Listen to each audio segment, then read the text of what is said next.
I'm Sarah Knight, and welcome to It's Got Pockets, where just like finding the surprise pockets in your favourite trousers, I'm bringing you perfect pockets of joy and realness. Every week, I'm having unfiltered conversations with women who crack the feck on, even when life gets proper lifey. Women with experience, expertise and wisdom.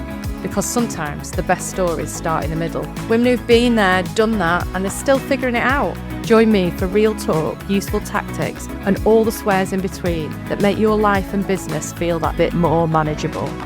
Well, hello, my gorgeous fire starters. Welcome back to It's Got Pockets, the podcast for you, for women who are rewriting the rules with maybe a hot flush, a shovel, but I'll come to that in a minute, and a solid dose of don't fucking test me today. Now, today's episode is a little bit of a love letter to all of you who've ever had to educate somebody in your life, maybe a well-meaning husband, a partner, a work colleague, a child, the dog, on just how wild the hormonal plot twists of midlife really are. Because let me tell you what happened this week, and I can tell you because the husband doesn't actually listen to the podcast because apparently it's not for him. So if it means it's not for him, that's obviously means that I can talk about him until at some point one of my well-meaning friends will then say, oh, it's really funny what Sarah said about you on the podcast. And then he might listen. Anyway, I digress. You know those moments where you're explaining quite calmly and gracefully? Although that's a lie, I never explain anything gracefully. Usually it's through gritted teeth, a little bit ranty. I might be swearing quite a lot and just utterly pissed off. But let's pretend that I'm gracefully explaining how my hormones are shifting, how my libido is drier than the Sahara, it's gone missing, how my body is doing something completely unpredictable again, how it's hotter than the sun and I'm sweating in places that I didn't even know had sweat glands, how maybe 1 minute I want to bring all my purpose and passion to the world and do something different and do something amazing and crack on, and the next minute I have no energy whatsoever. I just need to lie down with my face on a cold tile.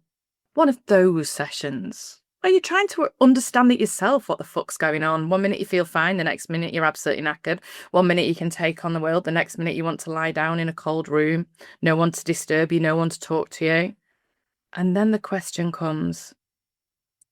The question that made me tilt my head like a serial killer in a Netflix drama. I'm channeling Dexter at this point. And he said to me, so how long is menopause supposed to last?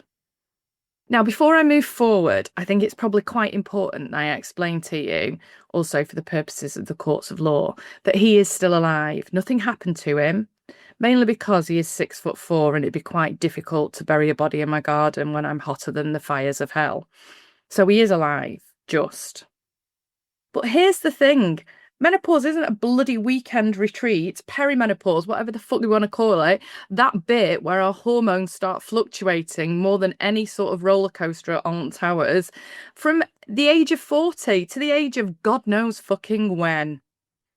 It's not a neat little phase that we can manage with a green tea and a scented candle.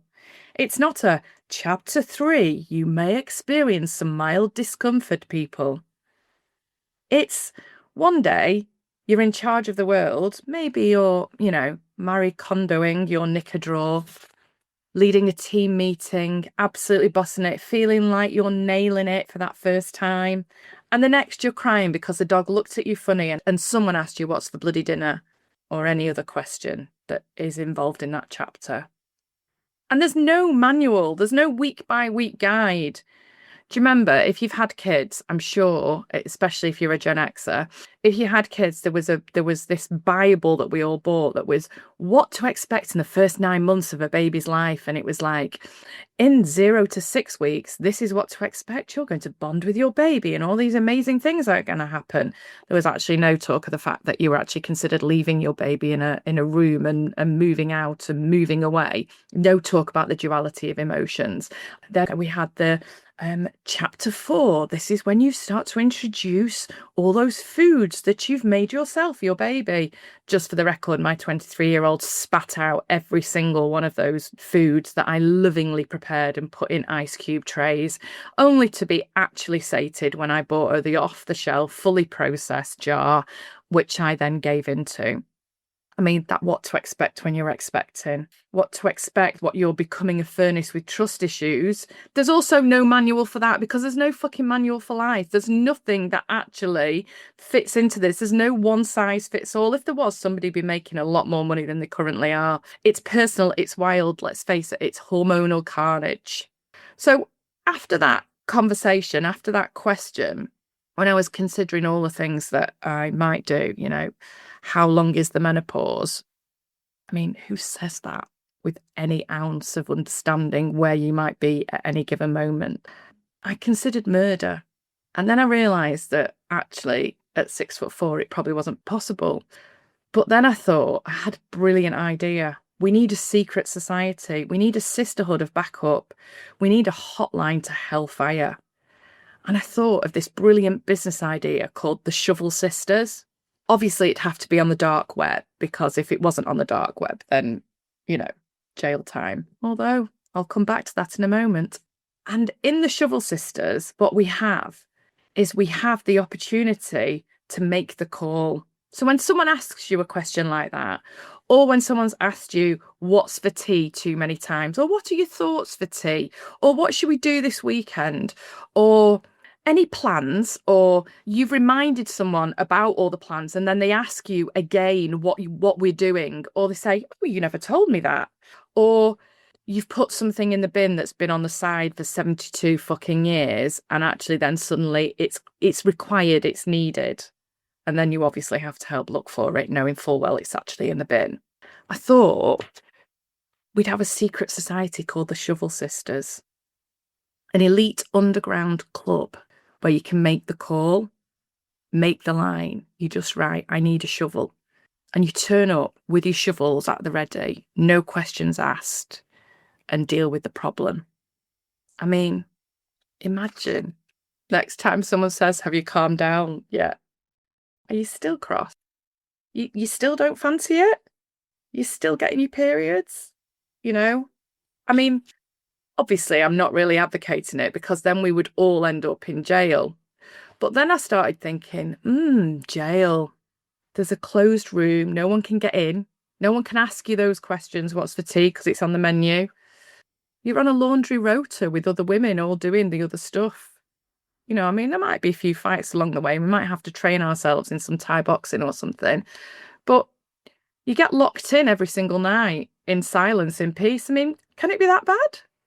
I mean, obviously I'm joking. Or am I? But that whole thing around how long does menopause last? I wish someone would bloody tell me. I keep thinking at level 52, I'm there, I'm nearly there. I do feel different. I do feel better.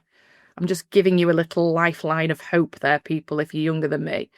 Level 52 feels like a really good level to be at. It's no longer we're 52 years old, we're level 52, because we're going for level 70, level 80, level 90. But there's no correct answer, is there? There's no manual, there's no neat timeline, there's no one size fits all. For some, it's a few years. For others, it's decades of mood swings, night sweats, mystery hives, and wondering why the fuck your genes have betrayed you yet again. And it's not just about your period stopping. I mean, that blew my mind, actually. I genuinely thought menopause was just when your period stopped. I didn't realise it was hormonal carnage for the rest of your life. But it's about our entire hormonal ecosystem rewiring itself, resetting itself, whilst we're also trying to lead businesses, run businesses, raise families, look after our parents in that sandwich generation, deal with life getting lifey, deal with people going to sit on their clouds, parents going sitting on their clouds, friends going sitting on their clouds, dealing with kids growing up and kidulting, which is an entire manual in itself. Keeping the receipts for everything we've achieved, doing more exercise, doing more strength training, taking all the bloody supplements, being healthier, being more vital. Oh, and occasionally breathing. So if you've been feeling like you want to do all the things, but also want to do none of the things, if you feel like your inner fire is on a slow burn some days and a full-on inferno the next day, if you're clinging to those dreams whilst also fantasizing about checking into a silent retreat for 3 years with no Wi-Fi, also known as jail, let's just be honest. Let's understand there's a duality of emotions all the frigging time. We are not mad. We are not broken. We are not behind. We are navigating a psychological, a physiological revolution in our bodies, and we are still holding up the sky for every other bugger else. It's no wonder we're a bit exhausted. It's no wonder we just want someone just to see us. So maybe what we need isn't just a solution. Maybe we need a room, a circle, a sisterhood. Maybe we need shovel sisters. Maybe you need found her fire. Or maybe you just need to give yourself a fucking break. So here's your reminder, my lovely friend. This chapter, this period of our lives is ours to shape. We get to decide what happens next. We get to decide whether you're going to burn it all down or whether you're simply going to turn the volume back up on your needs. Work out what your needs are. Do you know what you need? You are not alone. And if you ever need a shovel, give me a call. See you next time. As we button up another episode of It's Got Pockets, remember that just like that perfect dress with hidden storage, you've got pockets of potential. You can be exactly who you are meant to be with no one getting in your way, not even yourself. Just remember, you're not done yet. That plan B or plan C might be waiting for you. If you've enjoyed this episode and would like to work with me, or simply want to connect, come and find me at sarahknightconsultancy.co.uk or on LinkedIn, you'll find me as Nighty S. See you next time.